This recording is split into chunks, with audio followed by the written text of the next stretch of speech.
Hey, welcome back. We are talking once again $1 million careers. I've got my good friend Rob Houghton with me from Fairfax, Virginia. Rob, back from vacation. You ready to get back into it? I'm ready, man. I just battled a little bit of sickness here the last couple of weeks, but I'm ready to go, man. Today's actually the first day that I felt a lot better. So happy Thanksgiving. Happy Thanksgiving starting tomorrow. That's right. It's tomorrow. I forgot all about it, man. Football. I know it's a full work day. It's a full work day. Most people are taking half a day off. I'm looking at my calendar. I'm like, man, I'm stuck here until 5 o'clock today.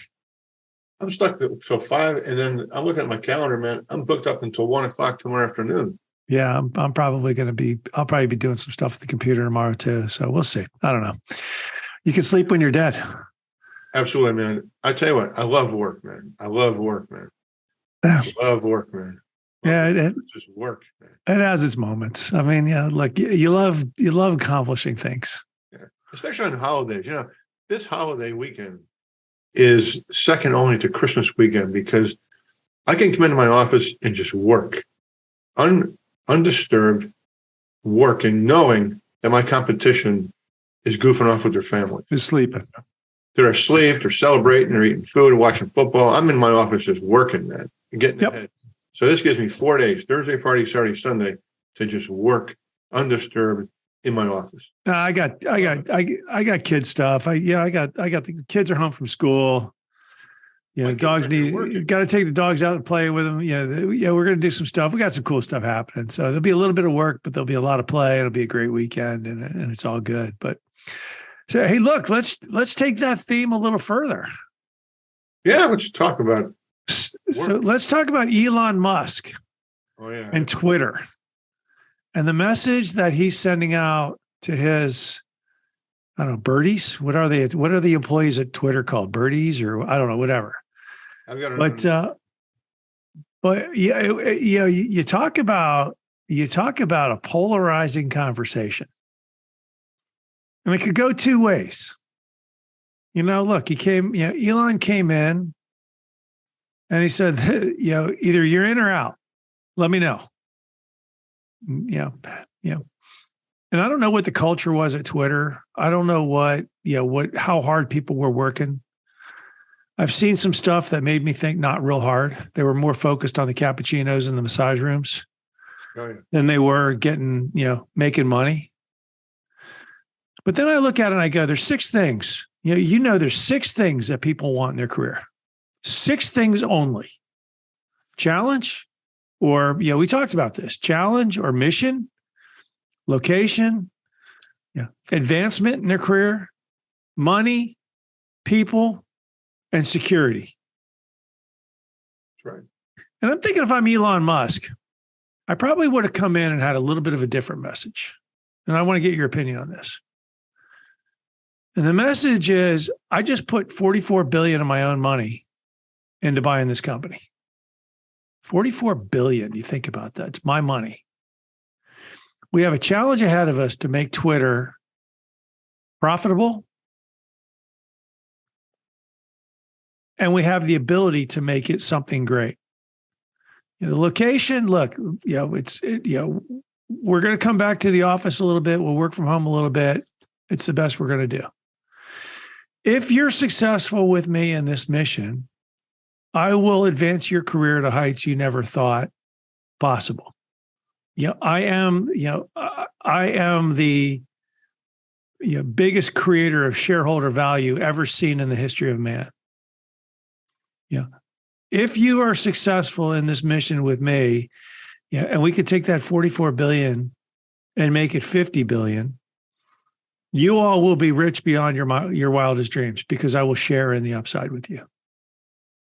We will build a great team.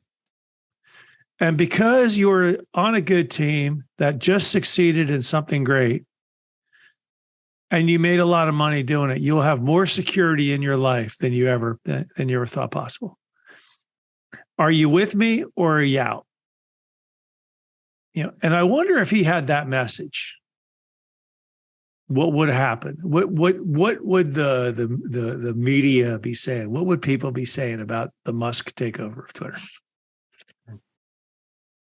Well, I mean, I think he's already sort of given that message. He's not the best communicator. He has Asperger's and he's a savant. I mean, so he's not the best communicator in the world, but that is the implicit message, I think. And I'm expecting 50% of the people to leave and 50% of the people to stay, because it's become a political issue.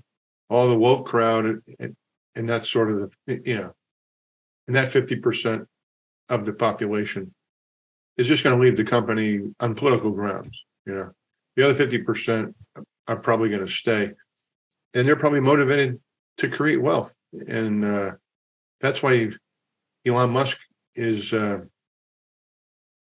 necessary in a capitalist society, because he's the John Galt, of Atlas Shrugged, that great book that was written in the 1920s. He is the one guy that can change things, and he's after other people.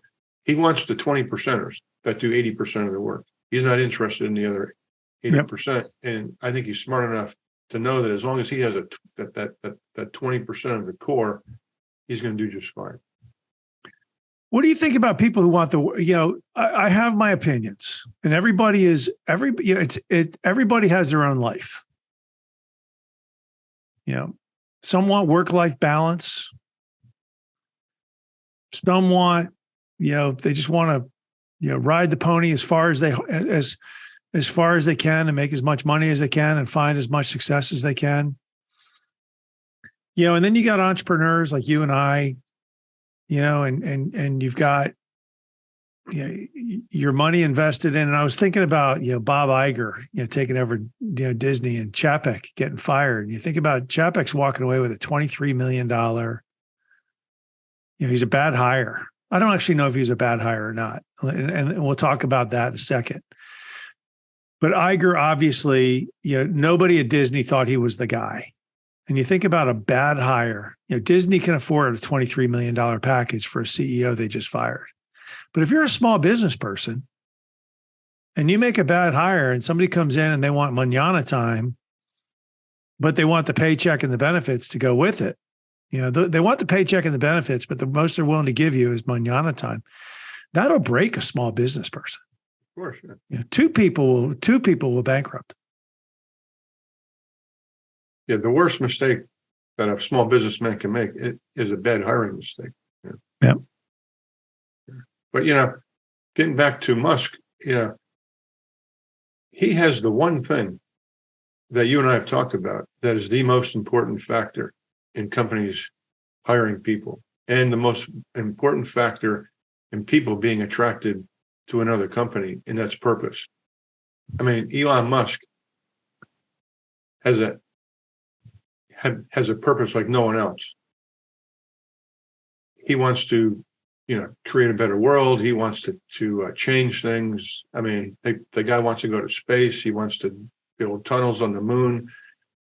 He's got the Starlink, the internet that's supporting the Ukrainians right now. The guy is a mastermind, and if you can't find purpose in what he's doing,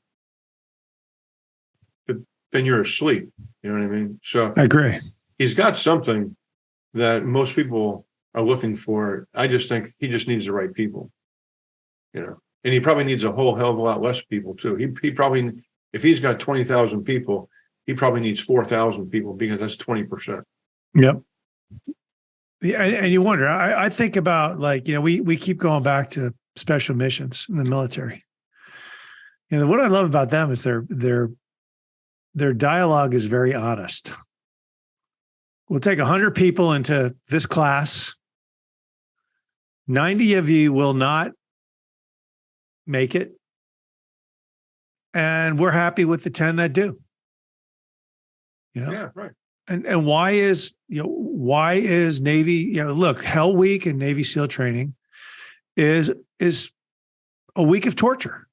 It's not training, it's torture. But why do you torture people like that? Because, the battlefield is torture. Yeah. I think this is what Musk is doing right now. I think this is his version. This is his sort of Twitter civilian version of Hell Week. he's going to start filtering out the wannabes, the pretenders, and the posers. It's like when my son was going to become a Green Beret. He had just gone through airborne school, and he was on the bus down at Fort Benning, getting ready to be driven up to Fort Bragg, and it was all the guys who had completed airborne school that wanted to try out for Special Forces. It's called SFAS, Special Forces Assessment. So he gets on the bus, and he notices all these guys. They got the latest and greatest gym outfits. They're all gym rats. They get the duffel bag. They're in great shape. They're something out of like Central Casting, Right. The crew cuts, and he's looking at these guys like, wow, yeah, these guys. I got to go up against these guys, And my son's kind of a country guy, He's just country strong, So on the way up there to Fort Bragg, my son says there were some instructors who were planted amongst some of the guys on the bus. And they were talking about how difficult this was and how a guy had died in training a few years earlier. And he could see a lot of the guys were getting discouraged. And by the time they got off the bus at Fort Bragg, the drill sergeant is there and he says, all right, how many of you guys really are serious about doing this? And after like 5 or 6 hours of hearing all these war stories on the bus, my son said it was amazing because it was like all the guys that were the gym rats ended up saying, I don't think this is for me. And they were thinking that, well, if I punch out of Special Forces training, I'll get another airborne unit like the 101st or the 82nd. But what happened is all those guys were sent to an obscure Army base up in Alaska. And then they went through training. And I think there was 106 people that initially were going through training.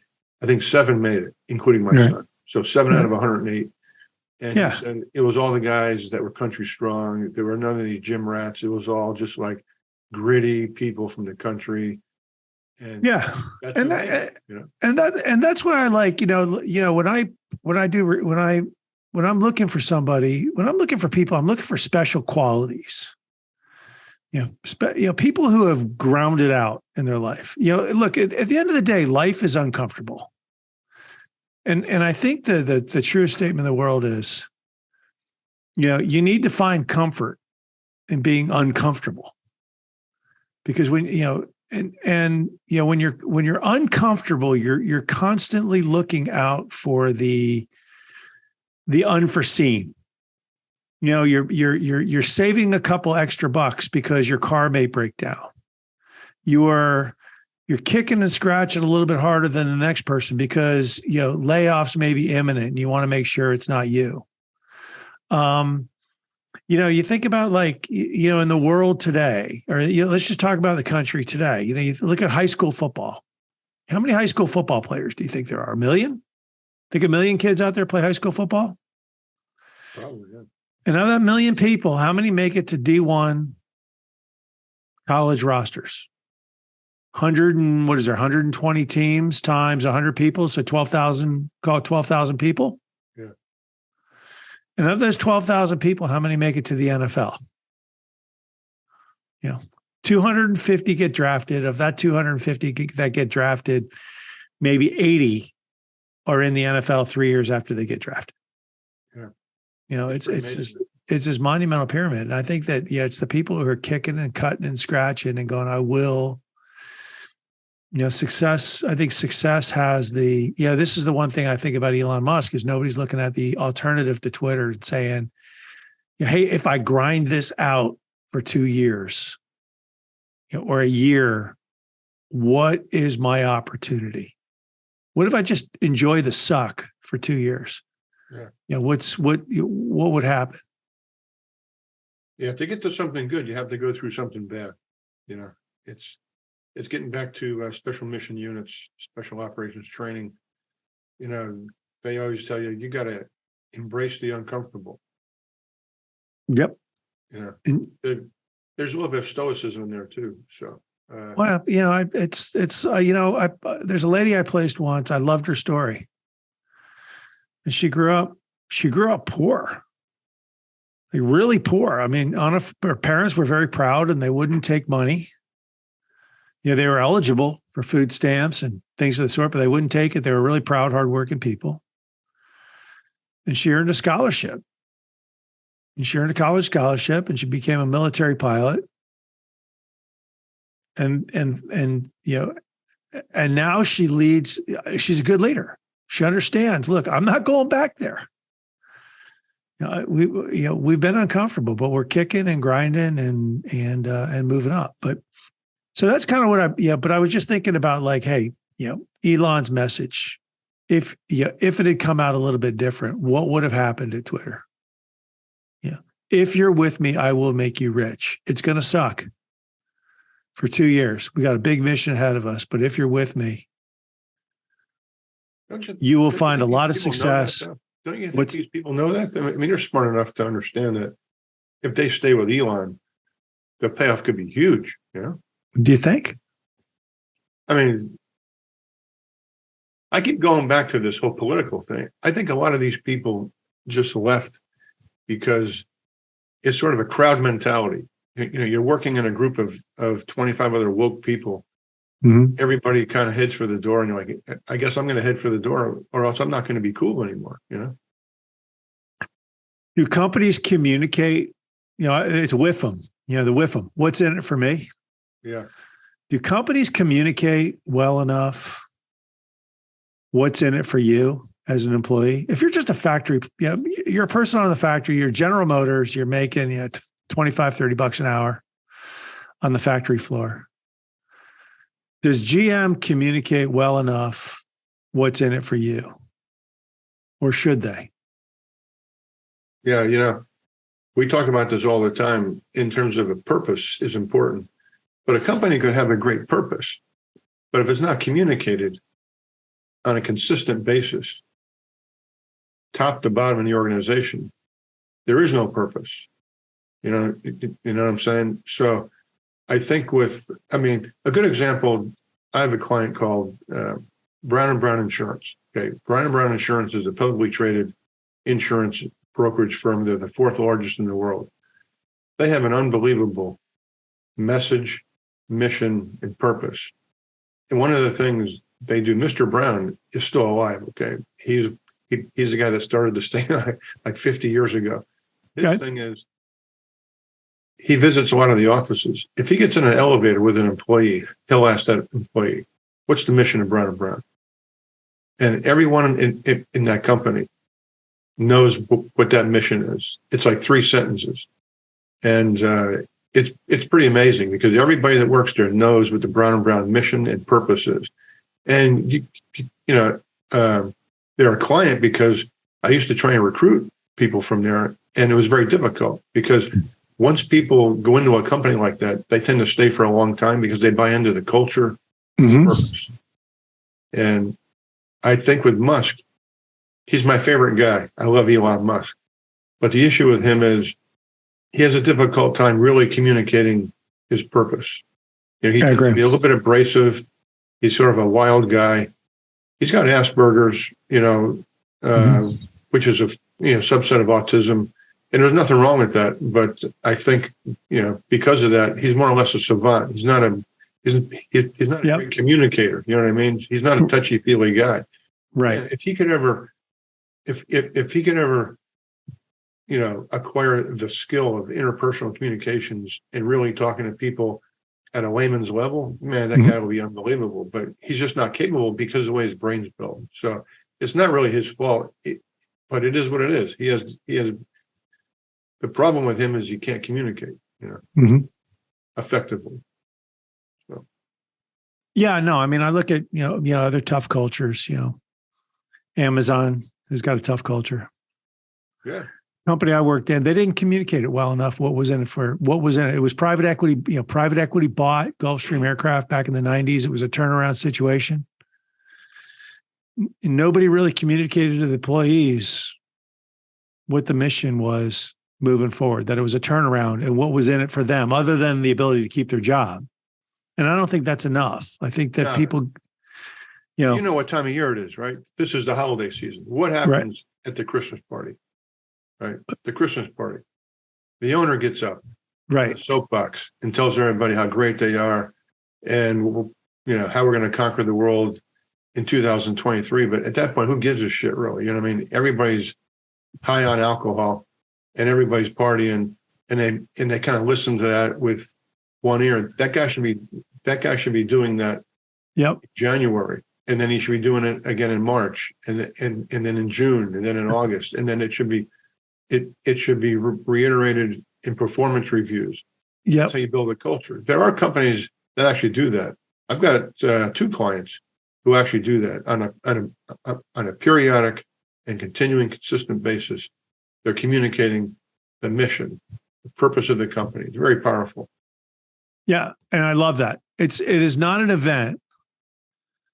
It is it's not an event. It's a process. Exactly right. It is a continuing process. Every day you continue. Every day you show what is in it for the employees. And I'm all about, really what's the mission of every company? It's shareholder value. If you're creating shareholder value in the right way, that means you're taking care of your employees. It means you're taking care of your community. It means you're taking care of your customers, and you're running a good business that's working for everybody. And the stakeholder thing to me doesn't work, because that means every cat and dog, gets a say in your business. And a good purpose, a good sample purpose. I'll just give you mine, okay? It's building shareholder value so that we as an organization can create value in the community for our shareholders and our employees. That's like one sentence. Yeah. What's my purpose? I help people.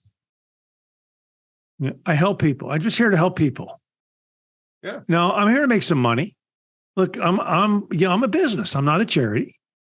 And this is something I have to remind the legal teams of some clients who send me back really stupid contracts. I'm not a charity. I'm a business. But if I do my job well, I love it when the CEOs of companies call me up and say, literally, I had a CEO of a company call me up, and he said, "You changed my business. The people you put in my company have changed the trajectory of my business for the positive." I'm like, wow, I love that. I helped him. I made a little money. I helped a couple of people that I put into his business build their careers. Yeah. That's it. I look at that as the opposite side of the same coin. So what really gets me fired up is when an individual that I place calls me up, says, "Hey, man, I can't believe this company. Yep. I love this company. Thank you very much, because you've changed my life. I had lunch with a guy in Richmond, Virginia yesterday, Tim Watersher. Okay, works for a client of mine. Tim leans over the table and looks at me and says, "Rob," he shakes my hand. He says, "I can't thank you enough for placing me with this organization. I've been here 4 weeks, and it's unbelievable, man. I love this company. I love the people. I've had one-on-ones with 14 of my direct reports in the past 3 weeks. This guy just started a new job 3.5 weeks ago. He goes, I can't thank you enough." And he gets up from the table and gives me a big hug. He says, "I'm just a happier guy. Family's happier. Enjoy the holidays." The guy during lunch thanked me like, I love it. It must have been a dozen times. "Hey, thanks a lot again, Rob, for turning me on to this company." That's what really fires me up. Yeah, but I'll give you the flip side of that nickel. I had a guy call me up and go, "This place is really messed up." He's a leader. He's a leader in the company. I just placed him as a C-level leader in the company. Yeah. And he goes, "This place is really messed up." He goes, "Yak, yak, yak, yak, yak, yak, yak, yak, yak, yak, yak, yak, yak, yak." And my answer back to him was, "You're hired to fix it, right?" And he's like, "Yeah." I go, "So why are you bitching to me? Go fix it. Yeah. Go fix it. I don't care. Go fix it." That's why they hired you, because they know they're screwed up too. Yeah. So go, So anyway, hey, Rob, how do people get a hold of you?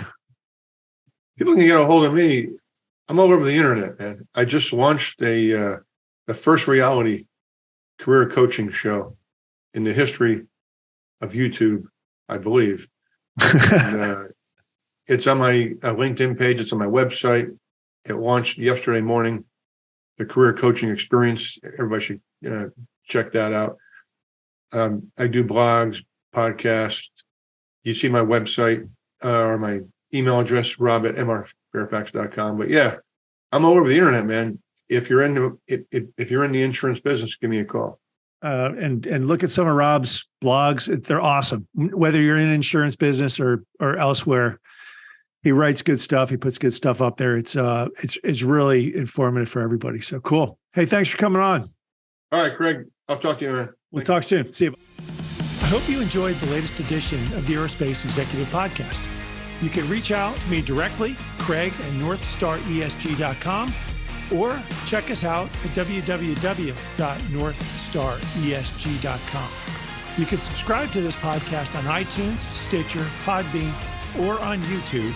Just do a search for Aerospace Executive Podcast. Thanks again. I'm Craig Piven.